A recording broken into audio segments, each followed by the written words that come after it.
Em Atos dos Apóstolos, nós temos aqui o acontecimento que começou a estremecer as bases da estrutura do Império Romano e sua relação com Israel como vassalo, no evento que se deu na cura do coxo, na porta do templo chamada Formosa. Ali nós podemos ver que Deus tem total controle sobre os eventos da história e que nós devemos estar atentos, mas seguros em nossos corações sobre quem somos e certo do destino que nos espera. Aqui no verso 18, as autoridades de Israel receberam, conduzidos até eles, os apóstolos, os quais, ao entrarem no templo no dia da oração, curaram um homem coxo de nascença. Aquele homem, ao que nos dá a entender a situação, pelo impacto que ela causa, tendo sido feito aquele milagre, deveria ser uma pessoa de uma enfermidade que não era uma coisa comum de se ver. O texto em si diz apenas que ele era o coxo que mendigava desde sua infância, mais de 40 anos na porta do templo Formosa. Então, as autoridades chegam para os apóstolos e vão aconselhá-los, dizer: olha, não falem mais nada em nome desse homem, nem a respeito dessa doutrina. Nós estaremos lendo em Atos capítulo 4, a partir do verso 18, que diz assim: e chamando-os, disseram-lhe que absolutamente não falassem nem ensinassem no nome de Yeshua, de Jesus. E respondendo, porém, Pedro e João lhe disseram: julgai vós se é justo diante de Deus ouvir-vos antes a vós do que a Deus. A pergunta tem toda a pertinência, porque os mais poderosos politicamente entre esses que estão falando com Pedro, João e os demais que com eles foram levados à presença deles, eram sacerdotes. Então, a pergunta de Pedro para um sacerdote de Deus é: julgai vós se é justo diante de Deus ouvir-vos antes a vós do que a Deus. Isso era o que eles eram para estar dizendo. Continuemos. Porque não podemos deixar de falar no que temos visto e ouvido. Mas eles ainda os ameaçaram mais, e não achando motivo para os castigar, deixaram-nos ir por causa do povo, porque todos glorificavam a Deus pelo que acontecera. Pois tinha mais de 40 anos o homem em quem se operara aquele milagre de saúde. E soltos eles, foram para os seus, e contaram tudo o que lhes disseram os principais dos sacerdotes e os anciãos. E ouvindo eles isto, unânimes levantaram a voz a Deus e disseram: Senhor, tu és o que fizeste o céu e a terra e o mar, e tudo o que neles há, que disseste pela boca de Davi, teu servo: por que bramaram as gentes, e os povos pensaram coisas vãs? Levantaram-se os reis da terra, e os príncipes se ajuntaram a uma contra o Senhor e contra o seu ungido. Porque verdadeiramente contra o teu santo filho, Yeshua, que tu ungiste se ajuntaram não só Herodes, mas Pôncio Pilatos com os gentios e os povos de Israel,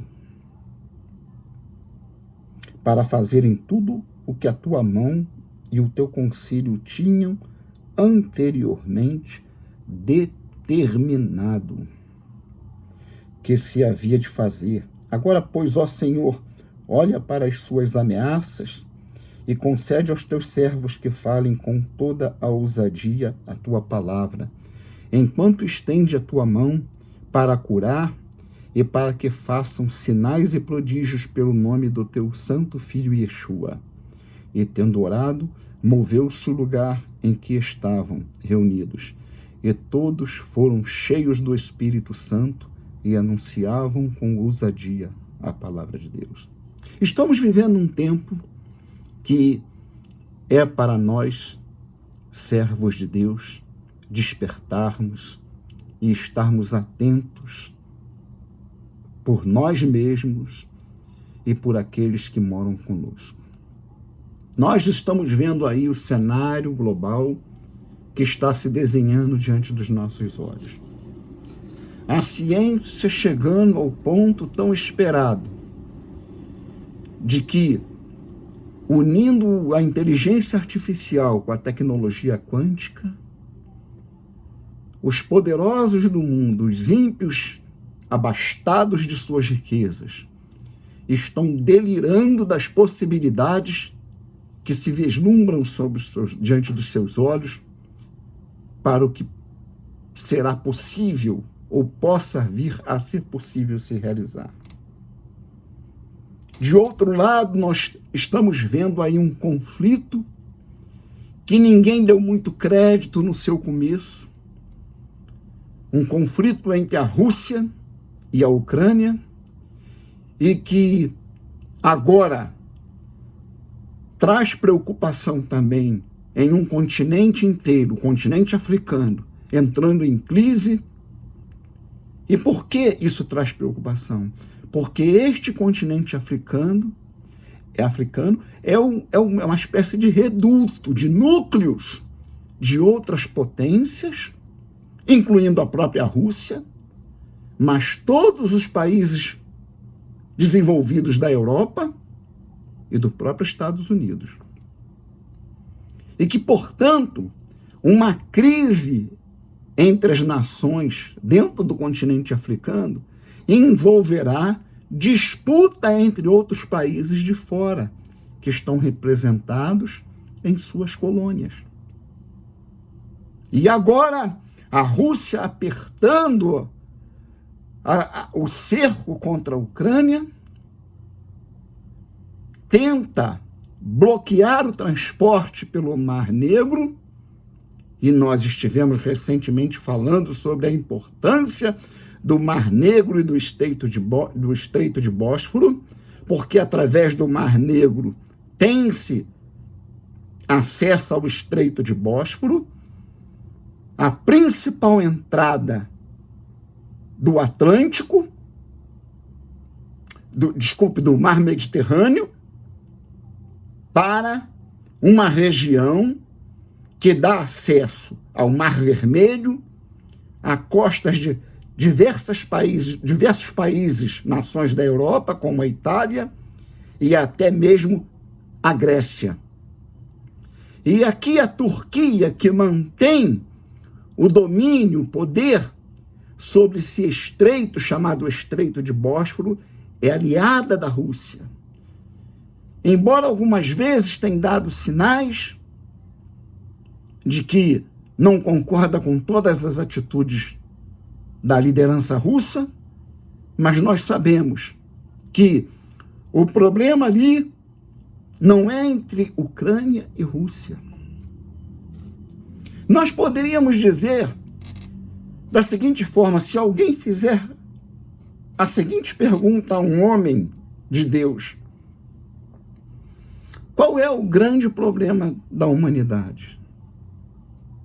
O grande problema da humanidade, resumido na palavra do Eterno, nas Escrituras Sagradas, é a questão dos reis do mundo e dos povos da terra contra o Senhor, o seu ungido e a sua grei. Irmãos, que nós não nos enganemos. Isso tudo vai acabar sempre entre um mundo ímpio, dominado pelas forças de Satanás, se levantando contra o povo de Deus, contra o plano eterno de Deus e a sua representatividade na criação, na terra. Nós temos diversos exemplos a respeito do que tem acontecido no mundo de épocas em épocas, como o príncipe deste mundo reúne forças, concentra em uma nação ou em uma liga de nações e se levanta para dominar todo o planeta, mas principalmente para atacar o seu povo.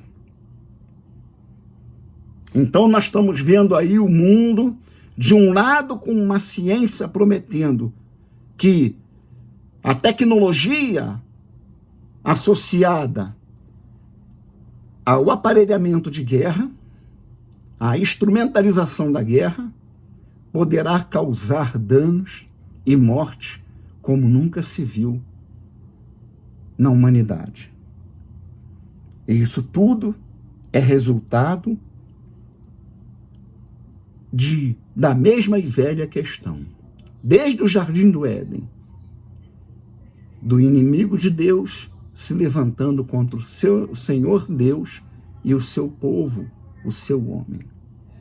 Aqui nós temos visto neste texto uma passagem importante em que, após os dias em que Yeshua caminhava sobre a terra, Israel tomado de preocupação, o que nós vamos fazer? Este homem com este poder se levantou contra a morte, venceu a morte. Ele ressuscitou um morto que acabou de morrer. Ele ressuscitou um morto de 4 dias.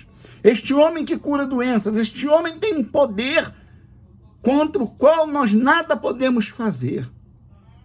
Temos que dar um jeito de nos livrar dele. E agora, eles se deparam com um grupo de homens, e não um homem apenas, que manifestam nas suas vidas e nas suas palavras aquele mesmo poder que o assustaram tanto através de um único homem.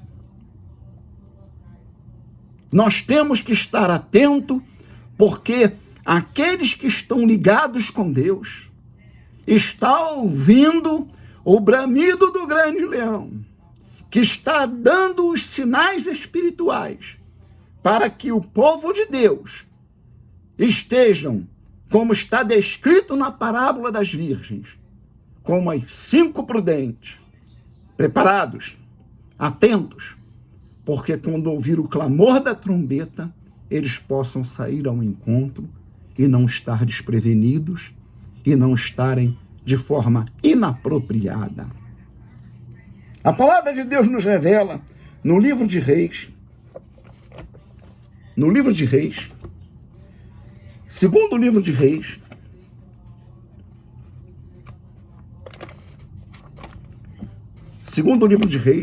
capítulo 19,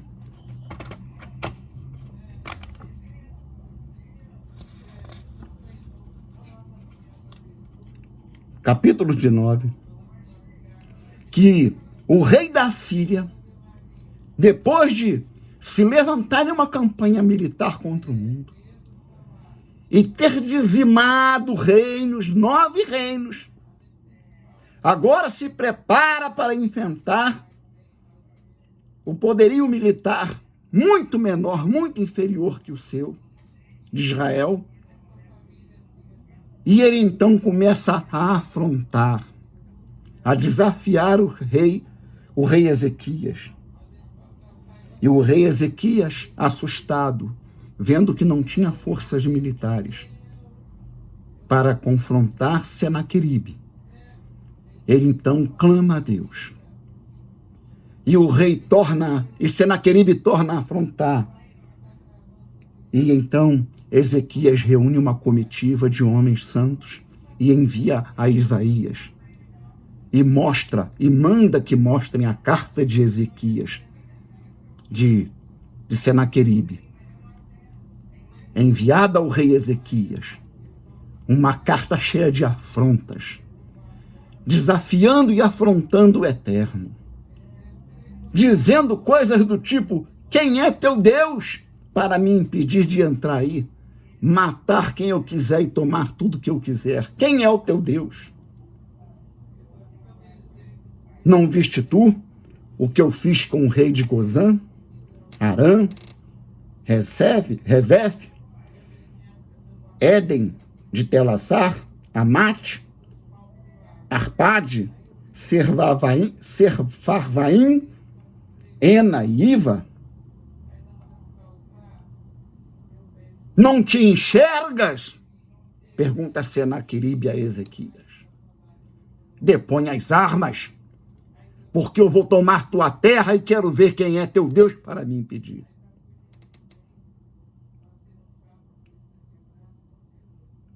Então, Isaías recebe a carta, lê a carta e manda a resposta a Ezequias.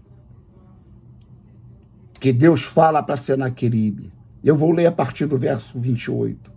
Por causa do teu furor contra mim, e porque a tua revolta subiu aos meus ouvidos, portanto porei o meu anzol no teu nariz, disse Deus para Ezequias, e o meu freio nos teus lábios, e te farei voltar pelo caminho por onde vieste. Isto será por sinal. Este ano se comerá o que nascer por si mesmo, e no ano seguinte, daí proceder.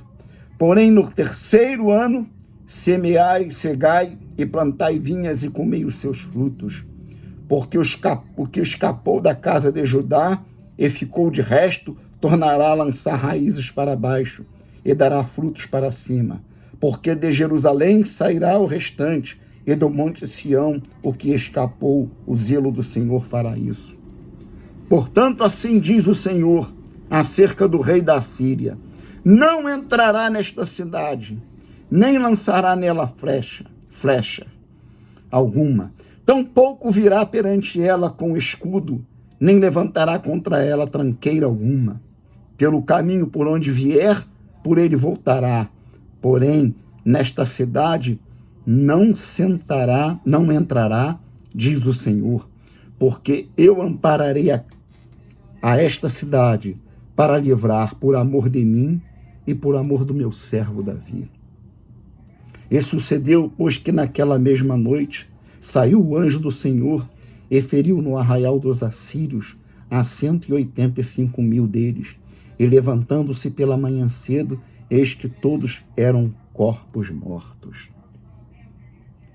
Assim como Faraó achou que podia se colocar de igual para igual contra o Deus de Moisés,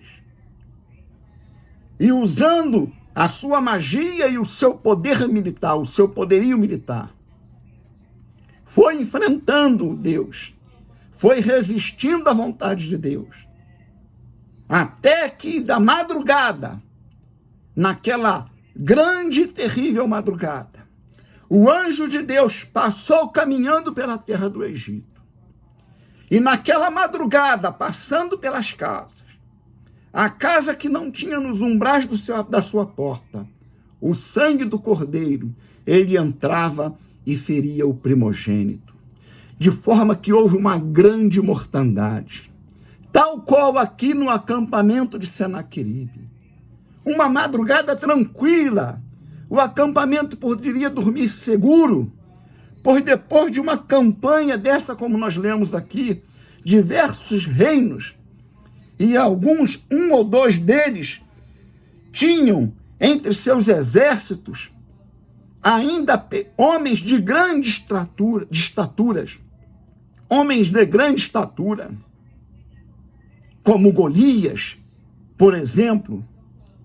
E, no entanto, O rei Senaqueribe veio devastando seus exércitos.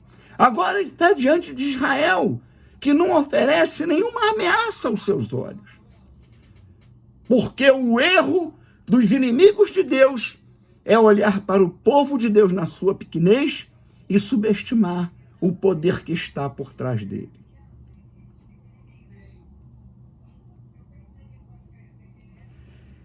O Senhor Deus diz: a Virgem de Sião meneia a cabeça por trás de ti. Olha como Deus é tremendo. Enquanto Senaqueribe pensa que ele está no fronte, na linha de frente, que ele está na vanguarda do poder, Deus diz para ele: a Virgem, a filha de Sião, meneia a cabeça por trás de ti. Ou seja, o meu poder já está para te ceifar pela tua retaguarda. Nós vivemos dias muito difíceis, irmãos, aonde homens e homens se levantam adulterando a palavra de Deus, as escrituras sagradas, a Bíblia, aonde igrejas se têm deixado dominar por homens ímpios, homens que praticam atos vis, difamando o nome do nosso grande rei, o Messias, jogando na lama o evangelho maravilhoso da graça do reino de Deus. E agora nós estamos vivendo um momento que está colocando os chefes de diversas nações em alerta. Os exércitos estão preparados, estão sob alerta para um possível início de combate que poderá chegar a uma guerra mundial. E nós precisamos estar preparados, porque a palavra de Deus nos alerta que no final dos tempos essas coisas sinalizariam a volta do Senhor Jesus, a volta de Yeshua, com poder e grande glória vindo sobre as nuvens. Nós precisamos estar como Ezequias, que quando recebeu a carta, subiu as escadarias do templo de Deus e foi à presença de Deus e dobrou os seus joelhos e clamou a Deus, dizendo: ó Senhor, veja o que disse este homem. Veja o que disse esse homem. O que ele falou a respeito do Deus de Israel. E Ezequias então orou ao Senhor e disse: ó Senhor Deus de Israel, que habita entre os querubins, tu mesmo, só tu és Deus de todos os reinos da terra. Tu fizeste os céus e a terra. Inclina, Senhor, o teu ouvido e ouve. Abre, Senhor, os teus olhos e vê. E olha, e ouve as palavras de Senaqueribe, que enviou a este para afrontar o Deus vivo. Verdade é, ó Senhor, que os reis da Assíria assolaram as nações e as suas terras, e lançaram seus deuses no fogo, porquanto deuses não eram, mas obras de mãos de homens, madeira, pedra, e por isso as destruíram. Agora, pois, Senhor nosso Deus, sê servido de nos livrar da sua mão, e assim saberão todos os reinos da terra que só tu és Deus, que só tu és Senhor. Então Isaías, filho de Amós, mandou dizer a Ezequias: assim diz o Senhor Deus de Israel, o que pediste acerca de Senaqueribe, rei da Assíria, eu te ouvi. Quando nós entramos, irmãos, no recinto sagrado de nossas vidas, e todos nós devemos ter um recinto sagrado aonde nós temos a certeza que, dobrando ali os nossos joelhos, nós vamos estar face a face com Deus. Enquanto no rei Ezequias ele sobe os degraus do templo para estar face a face com o Senhor, nós devemos descer no dobrar dos nossos joelhos. Em Levítico, capítulo 4, verso 7, a palavra do Eterno diz assim: também porá o sacerdote daquele sangue sobre os chifres do altar do incenso aromático, perante o Senhor, que estará na tenda da congregação. Aleluia! Quando o sumo sacerdote entrava com todo o seu traje, com toda a sua indumentária sacerdotal, dentro do Santo dos Santos, a palavra de Deus diz que ele não estava sozinho, que ele não estava orando ao Deus que estava nos céus, mas ele estava na presença do Deus vivo, porque Deus habitava no meio de Israel, dentro do santo lugar. Sobre a arca estava um lugar chamado expiatório. O expiatório recebia o sangue, a aspersão do sangue dos pecados do povo, para que fossem perdoados. Deus estava ali, aquele expiatório, aquela lâmina de madeira coberta de ouro, sobre a qual estavam 2 querubins, simbolizam a presença do Machia, que um dia, no Calvário, derramaria o seu sangue por nossos pecados. E neste lugar, diz a palavra de Deus, perante o Senhor que estará na tenda da congregação. Estará na tenda, diz a palavra de Deus. O sacerdote entrará com sangue. Aqui é o sacerdote entrando com sangue de animais. Mas o nosso grande sumo sacerdote entrou com sangue, que é o seu próprio sangue, um sangue muito superior. Então nós temos também, na palavra de Deus, a advertência, como nós falamos há pouco, de que o grande problema, o resumo da história da criação, do enfrentamento das trevas com a luz, pode ser resumido. O príncipe deste mundo e seus servos, não seus escravos, mas aqueles que com ele se unem para rivalizar ao Criador, para rivalizar o Senhor que criou os céus e a terra e o seu povo. No Salmo 2, diz assim: porque se amotinam as gentes, e os povos imaginam coisas vãs. Os reis da terra se levantam, e os príncipes juntos se macomunam contra o Senhor e contra o seu ungido, dizendo: rompamos as suas ataduras e sacudamos de nós as suas cordas. Aquele que habita nos céus se rirá, o Senhor zombará deles.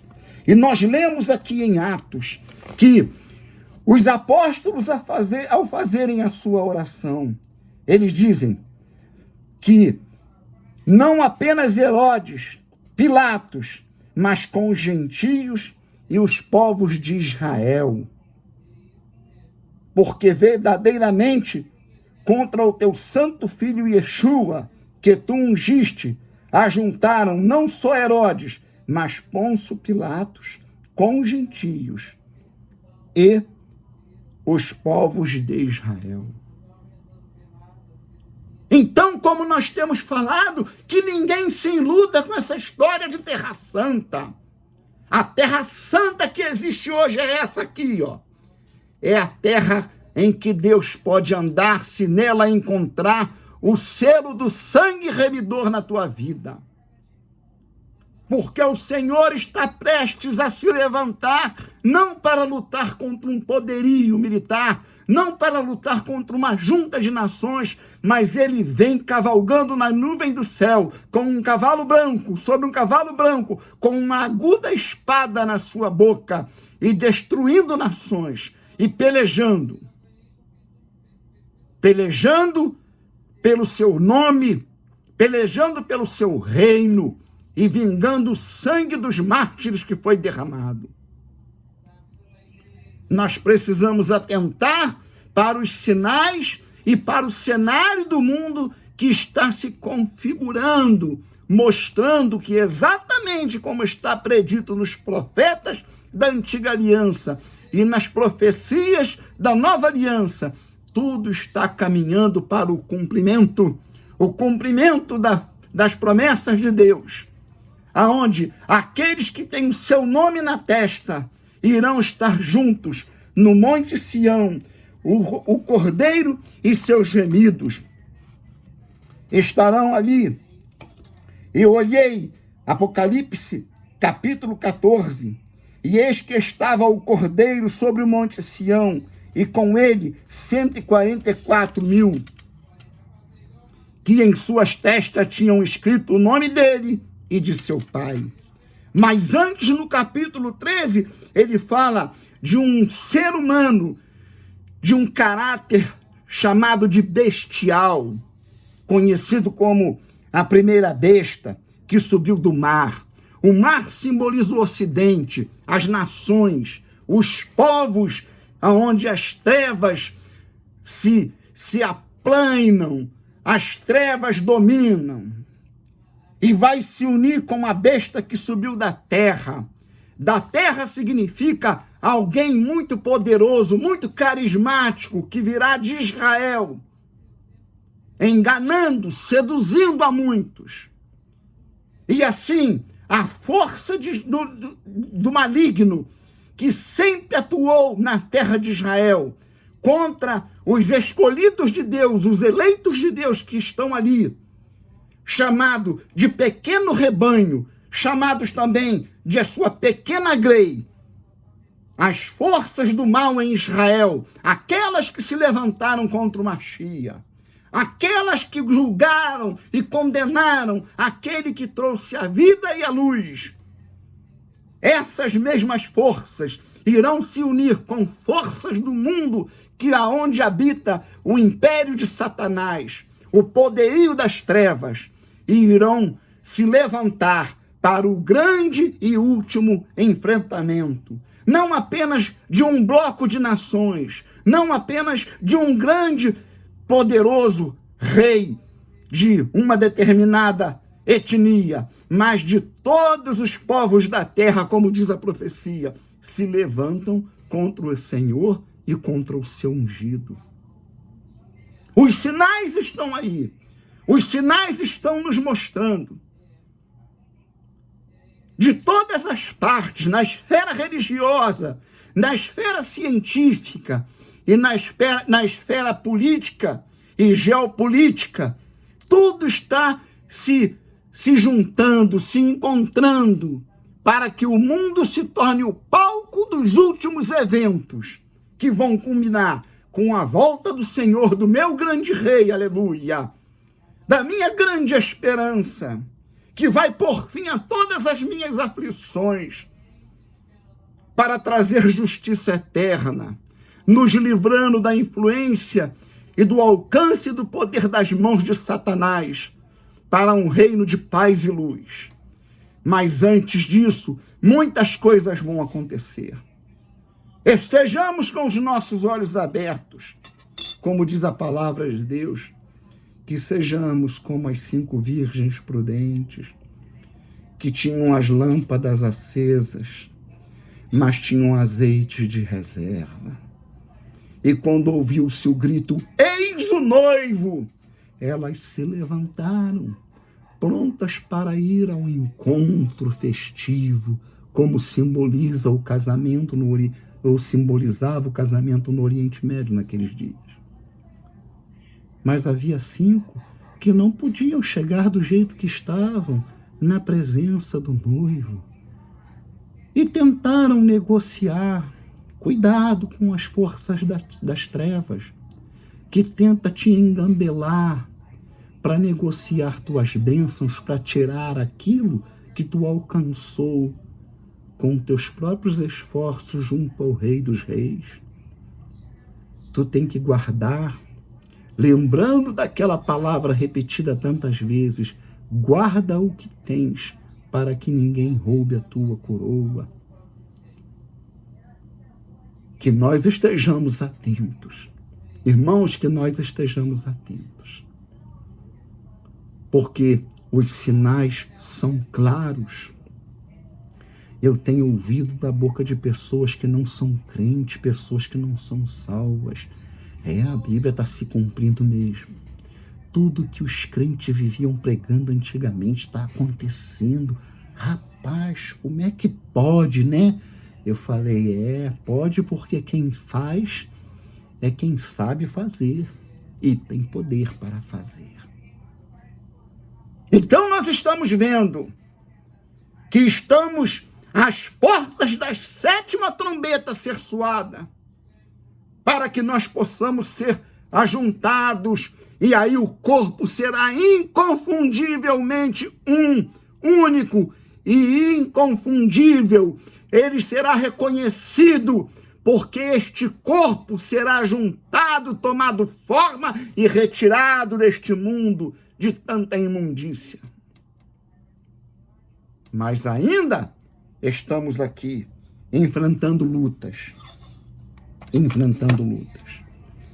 Mas testemunhando a nosso favor está aquele que tem todo o poder e que já nos mostrou como a história vai acabar. Nós não somos um grupinho de ovelhas indefesas, sujas e maltrapilhas, fugindo como muitos na Segunda Guerra Mundial, catando um buraco sujo e escuro onde pudesse se enfiar. Não. Olha a palavra dos apóstolos.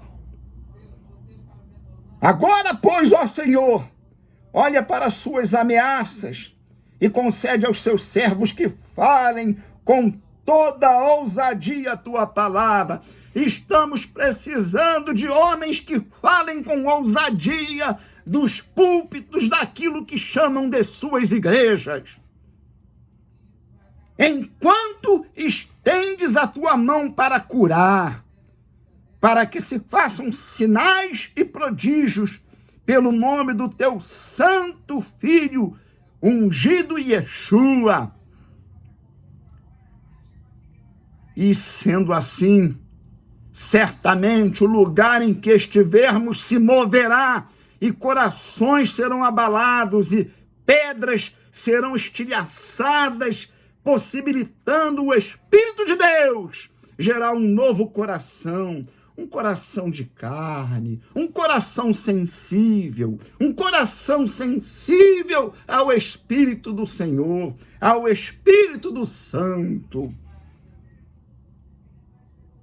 Nós não estamos acuados, mas também não devemos nos deixar enganar. Não devemos nos deixar levar por propagandas falsas de falsos homens e suas falsas religiões. Precisamos nos apegar às Escrituras, precisamos nos agarrar à verdade, precisamos ter as nossas lâmpadas limpas e bem carregadas de azeite para iluminar ao nosso redor, para que sejamos achados dignos de ser recebido pelo Cordeiro que vem trazendo na sua coxa um nome que só Ele sabe. E nos dará também um novo nome que só cada um de nós saberemos. Que o Senhor abençoe a sua comunidade, a sua Edá. Que o Senhor abençoe o seu povo. Que o Senhor nosso Deus Encha de unção a cada um que pertence ao seu pequenino rebanho, a cada um que faz parte da sua grei. Eu te desejo um bom domingo, um bom final de domingo e início de uma semana abençoada. Shalom.